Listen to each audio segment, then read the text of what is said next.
जय भीम, नमो बुद्धाय साथियों।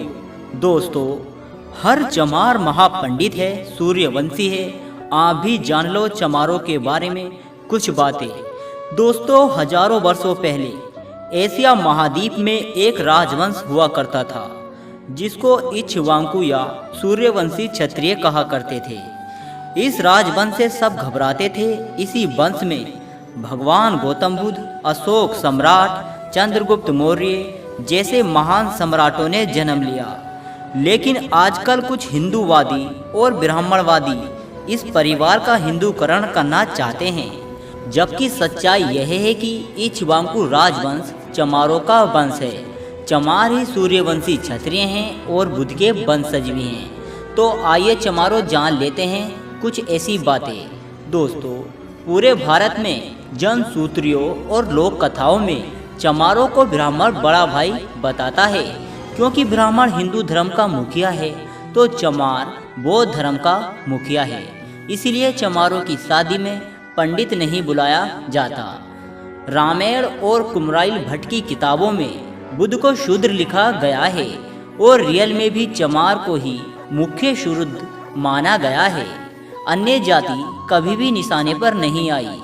समस्त जातियों में सिर्फ चमार जाति ही ऐसी है जो कि गरीब होने के बावजूद आन शान पर मर मिटती है।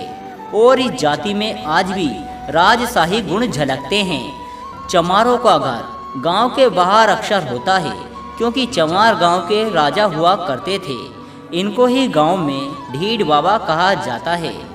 चमार जाति से बौद्ध धर्म छिन जाने के बाद उसे धर्मविहीन कर दिया गया और अछूत इसलिए बना दिया गया कि यह जाति फिर से कहीं से बौद्ध धर्म ना खड़ा कर सके।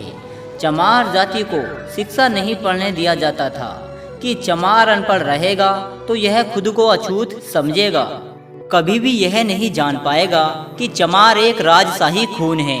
इसीलिए चमारों को पढ़ने नहीं दिया जाता था कि चमार पढ़ेगा तो बौद्ध धर्म खड़ा कर पाएगा। चमार खुद को इसलिए चमार कहलाना पसंद नहीं करता क्योंकि चमार इनका नाम ही नहीं है। इनका नाम तो सूर्यवंशी क्षत्रिय है। इसलिए आज भी खुद को चमार कहने पर भड़क जाते हैं और लड़ाई झगड़े हो जाते हैं। ब्राह्मणों में जिस तरह शुक्ल, शर्मा आदि समर्थक जातियां होती हैं, तो चमारों की भी समर्थक जातियां थीं, जैसे कि कोरी चमार, नोनिया चमार, तांती चमार, दुसाध चमार, पांसी चमार आदि। लेकिन चमारों की सत्ता विलुप्त होने के बाद इन सब में फूट पड़ती चली गई। जो भी जाति आर्य नहीं थी वो चमार कहलाती थी।